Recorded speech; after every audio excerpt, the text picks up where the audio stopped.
Rien de neuf. Une crampe dans le trapèze gauche. L'eau chaude achève de me réveiller. L'espace s'est réduit à ça, à l'appartement. Une chambre, une cuisine, un couloir, une salle de bain. C'est dans la cuisine que se fait la création, toujours. Les murs sont couverts de dessins qui ont fini de sécher et que je traîne à décrocher.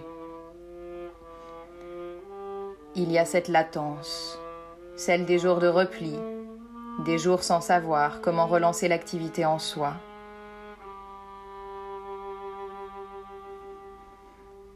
Alors j'attends. Je regarde par la fenêtre ouverte, longtemps. Je respire l'odeur de dehors, de ce monde devenu presque irréel. Il ne faut pas sortir. Seul dans l'appartement, se fait le paradoxe de l'errance en intérieur.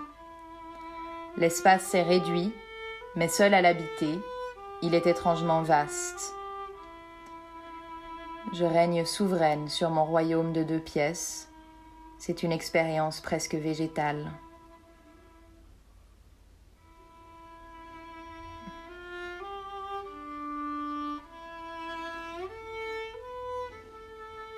Par la fenêtre, le tilleul. Il n'a pas encore de feuilles, pas encore son parfum heureux de l'été. Il est nu, en repli lui aussi. Ça fait du bien quelque part en soi de savoir qu'il contient toute cette vie verte et éblouissante, même alors qu'il a l'air sec et décharné. L'essentiel est invisible pour les yeux, disait le petit prince. Ce tilleul, c'est l'horizon à présent. Le regard s'y plonge longtemps, à la recherche d'une poétique du confinement.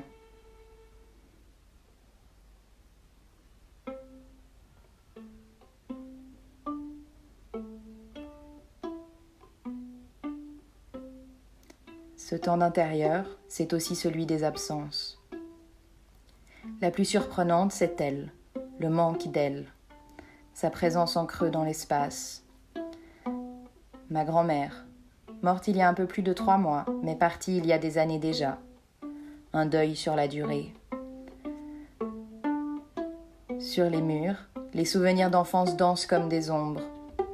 Les temps heureux, les vacances d'été.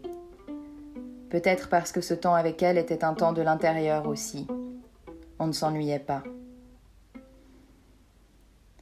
Et juste comme ça, avec une banalité désarmante, ces instants qui n'existent que dans le passé, sans pouvoir se conjuguer au futur, peignent le paysage d'un bleu gris-vert nostalgique.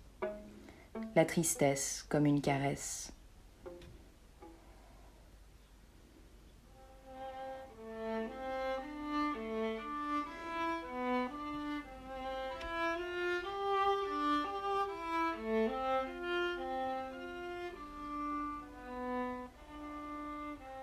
Si proche, si loin, superbement indifférent, le lac. Savoir sa présence dans la ville est apaisant, quelque chose d'immuable se dévoile dans l'immense étendue d'eau. La dernière fois que maman a parlé à sa mère, elle n'a entendu dans le combiné que le bruit régulier de ses ronflements. Elle me l'a raconté au téléphone, avec le chat qui ronflait en fond sonore. Le ronflement, ce bruit doux de la vie qui s'ignore.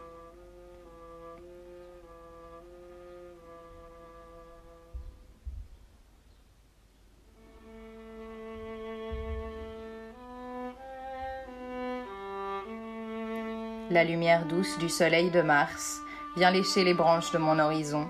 C'est suave, vivant. Dans les rues désertées, les oiseaux s'époumonnent. Ce printemps leur appartient. Ça me colle un sourire, seule réaction possible à leur chanson, à la bouleversante résilience de cette vie.